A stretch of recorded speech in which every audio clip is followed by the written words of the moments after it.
right, old school NBA fans, self-researched, NBA facts. Got another video for you.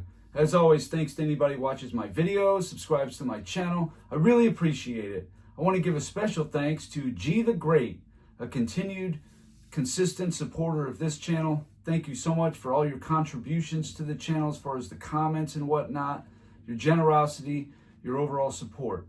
Thank you. And also to James Polinsky, 6773 from Australia. Thanks, my man. I really appreciate your generosity and all the support you've given this channel. Thank you. In this video here, something that just dawned on me, I guess you could say. All the top 75 players, and in about 21 years, there's going to be a top 100 player selection. Out of those, how many did the all-time greats help to get there? Out of all those players, not all of them are the primary player. For example, like John Stockton and Karl Malone, most reasonable people would say Karl Malone was the primary best player on that team. So that would be one you need to look at. So I just think that that should be a measure of how great a player is by who they helped make better, a better career, to be viewed as a great player. I think that has a lot to do with it. A Hall of Famer, that's great. But a top 75, obviously, that's the cream of the crop right there. And there is a couple controversial ones. Me personally, I think there should have been room made for Alonzo Mourning, Tracy McGrady, Dwight Howard. Those three right there really should have got top 75 consideration. There's a couple guys that you maybe should have knocked out. One, for example, I'd say that I would have put probably any one of those guys, or even Artis Gilmore, another guy, over, like, say, Earl the Pearl Monroe.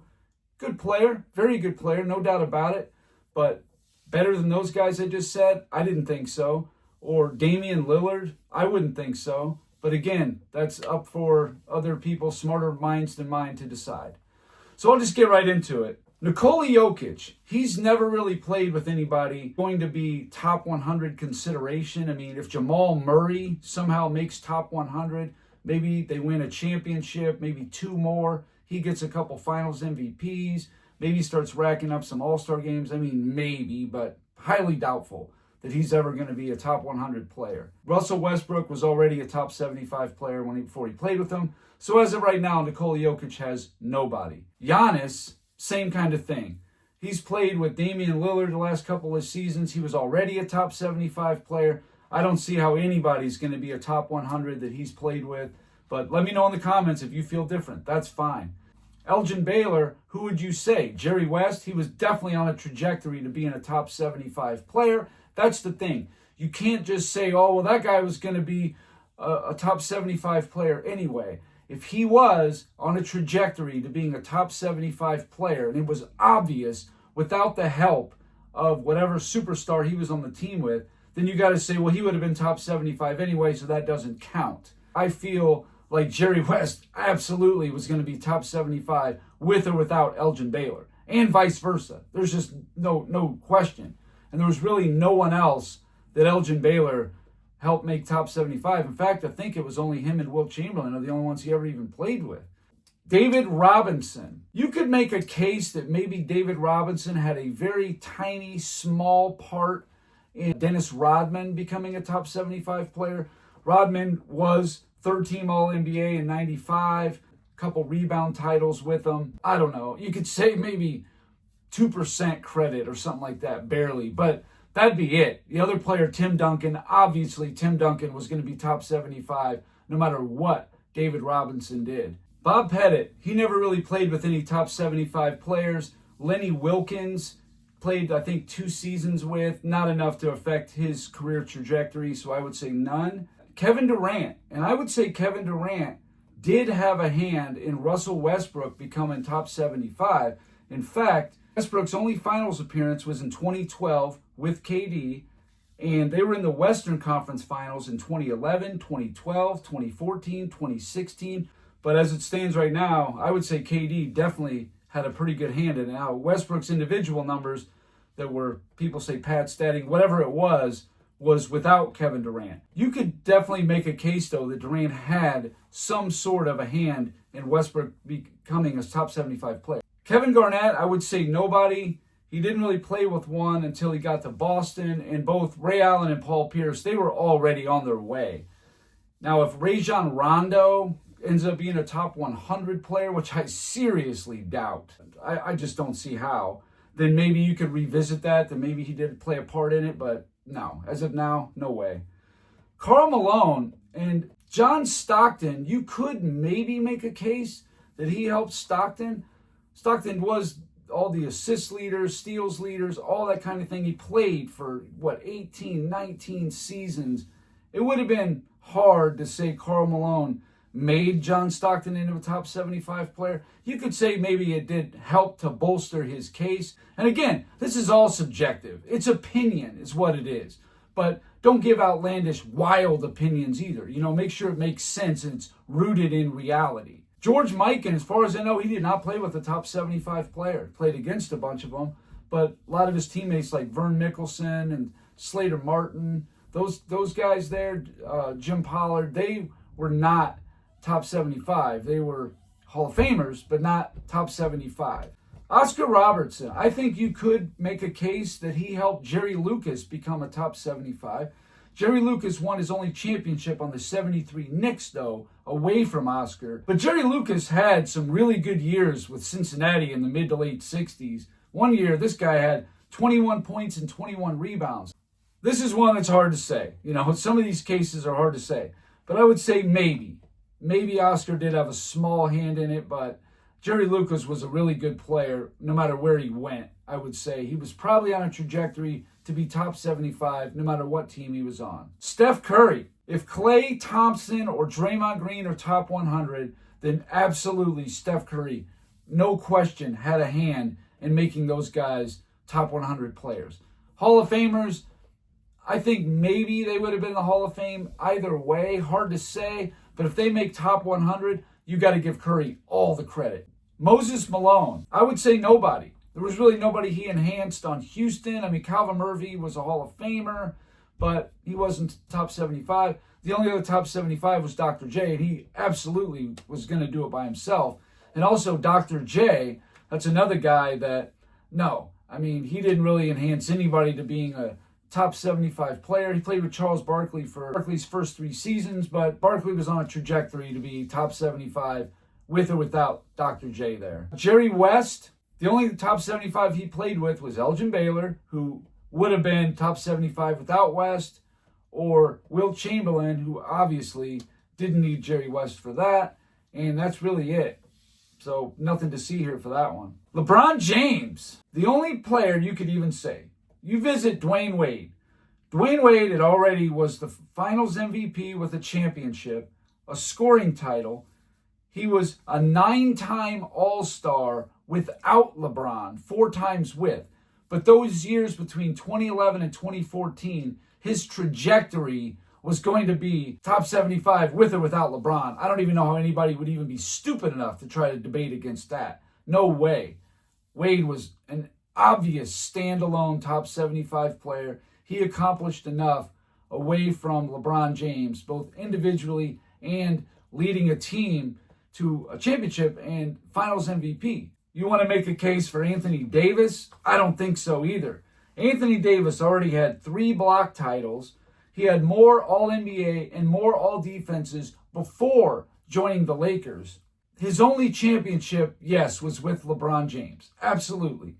But that's really the only thing you could say. He's got 2 All-NBAs in 6 seasons with LeBron. If anything, now part of it was his health, but if anything, you could say Davis actually regressed a little. I'm sure Davis's health had more to do with it than anything, but that would be my guess, would be between his health and LeBron James was not going to enhance or take away Anthony Davis being a top 75 player. He was on the path to being it without LeBron James. He's not a fringe top 75.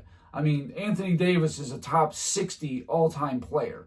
So he's not even one of these guys that's debating if he should even be in there. No way. And the other person, Kyrie Irving. If Kyrie Irving somehow makes top 100, Kyrie Irving was already moving Cleveland in the right direction. I would have loved to seen what him and Kevin Love could have done without LeBron. If they would have brought in J.R. Smith and Iman Shumpert, I think they might have had something there.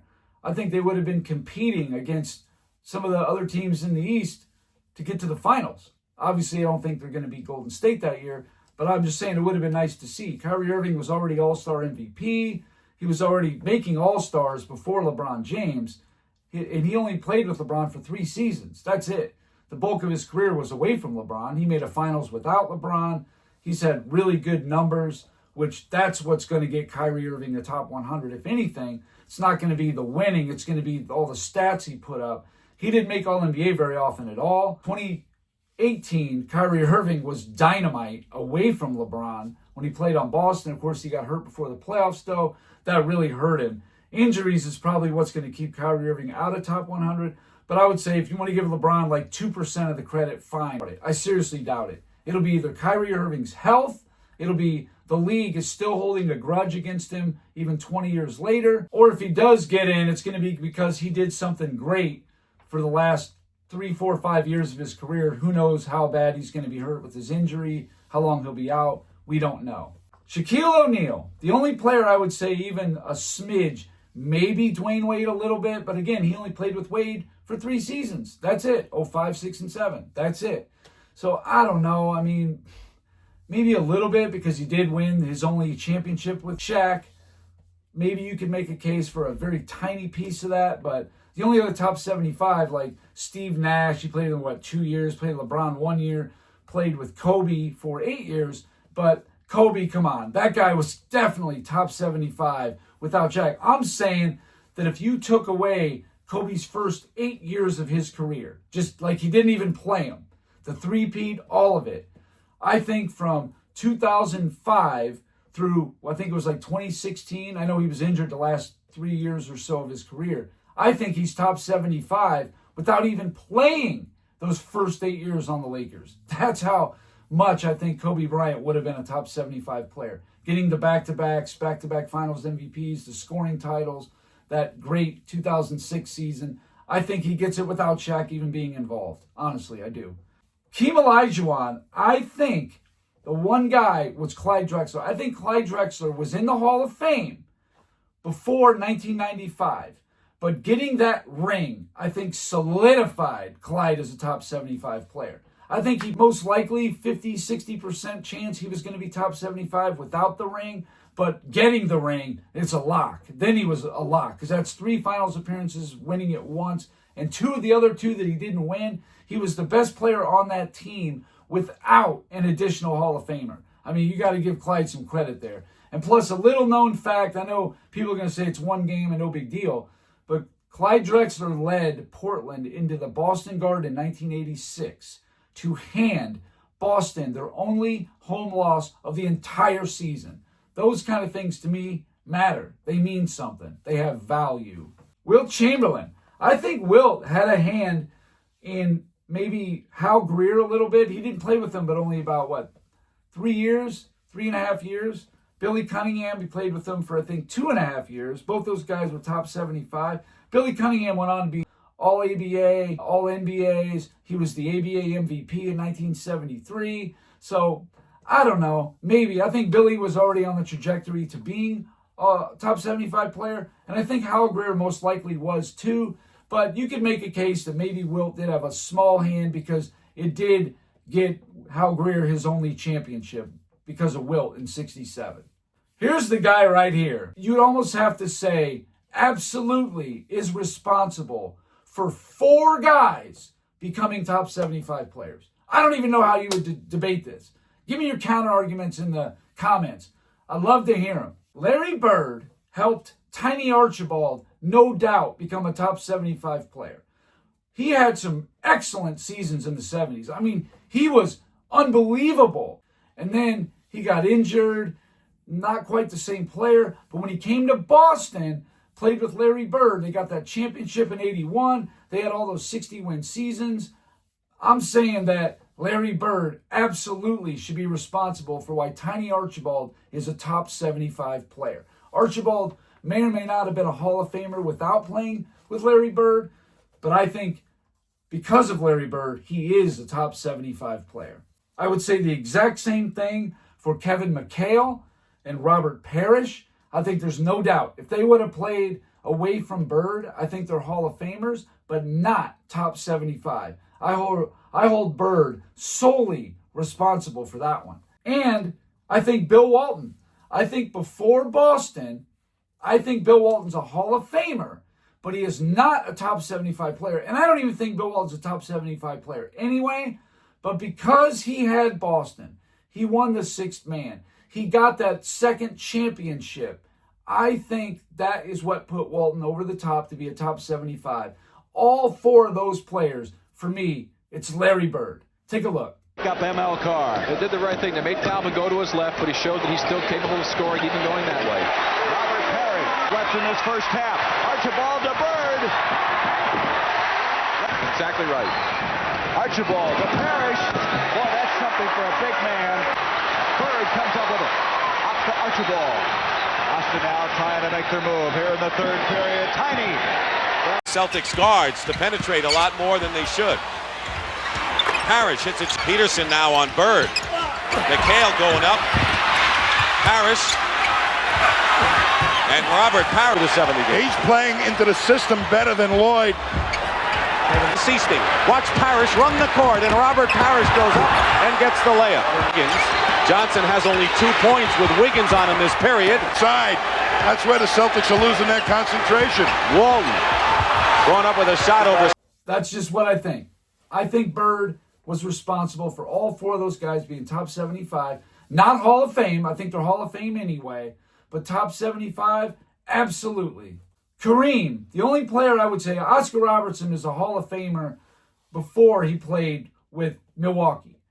Was he a top 75? I mean, he played 10 seasons before Milwaukee, and he got all his individual accolades, his MVPs, scoring titles, assist titles, all that stuff. No doubt the triple-double season, all that before Milwaukee. The 2 finals appearances and the 1 championship was with Milwaukee, yes, but I think he just would have had 4 more seasons of the same, awesome stats, whether he won or not. Easily a top 75 player, no doubt about it. But I would say maybe James Worthy. He might have had a hand in James Worthy because of the winning. I would say he did. He had a small hand with James Worthy. Kobe Bryant, I would say nobody. The only top 75 player he played with was Shaq, and Shaq obviously was going to be top 75 without Kobe. Nothing to see here. Magic Johnson, I think he had a big hand in James Worthy being a top 75 player. Absolutely. And maybe even a small hand in Bob McAdoo. Bob McAdoo was great in the 70s, but he wasn't winning until he came to the Lakers, and he got a couple championships in there. And I would say that I think Magic did have maybe a small hand with Bob McAdoo and a big hand with James Worthy. No doubt about that. And then that brings me to Bill Russell. And I've disputed this before. Bill Russell absolutely got Tom Heinsohn in the Hall of Fame, got Casey Jones in the Hall of Fame, got Frank Ramsey in the Hall of Fame. Those guys, for sure, were Hall of Famers because of Bill Russell. Bailey Howell, because of Bill Russell. He would have been a good player, but he would have been, somebody like Larry Faust. Nice stats, but not even a Hall of Famer. I think Larry Faust was an 8-time All-Star. Bailey Howell would have been similar without winning those 2 championships in 68 and 69 on Boston. Bill Sharman, there's no doubt in my mind, is top 75 because of Bill Russell. Sam Jones is top 75 because of Bill Russell. The other 2 guys, Bob Cousy and John Havlicek, yes, they were going to be top 75 no matter what. You could see their career, Cousy's career before Russell and Havlicek's career after Russell. They both had great careers, so no doubt there. But all the rest of these guys, he absolutely enhanced their careers and the way that they are viewed. Michael Jordan, to me, the first one is no-brainer. Dennis Rodman would not be top 75 if he did not join the Bulls and add 3 championships to his resume. Remember, in the top 50 team, he hadn't done enough. That was in 93 or 94. And Dennis Rodman was not on that list because he just hadn't done enough. He had been in the league like 7-8 seasons, whatever. He had a very good career, but it wasn't top 75 worthy. But joining the Bulls and winning 3 championships in a row, absolutely Michael Jordan had a hand in Dennis Rodman being a top 75 player. Without it, no chance.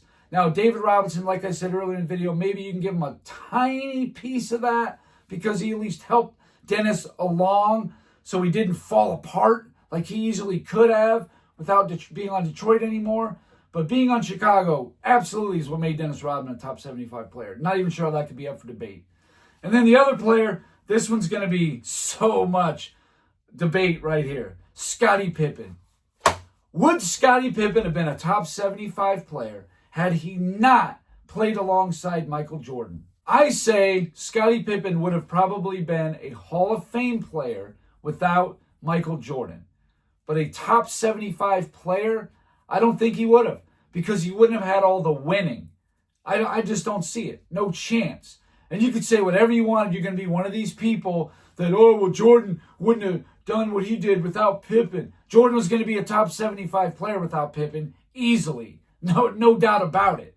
But Pippen would not have been a top 75 without Michael Jordan. That's my contention.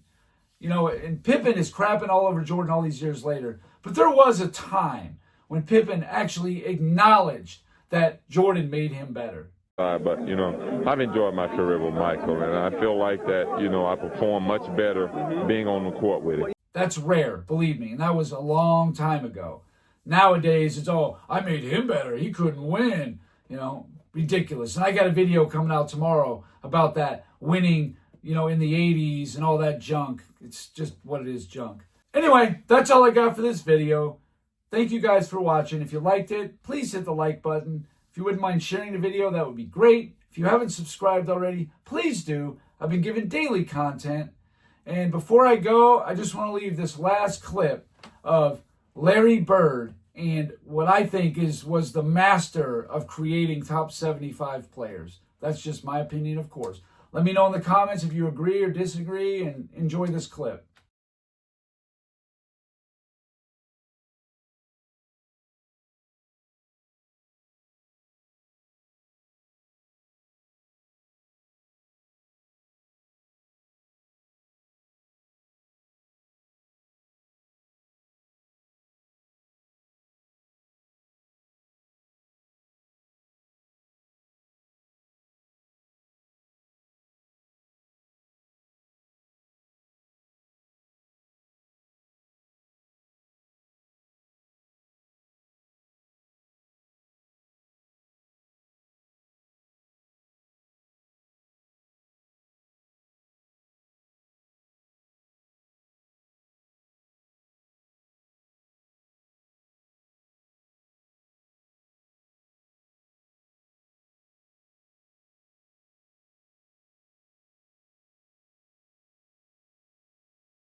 All right, that's it. Until next time.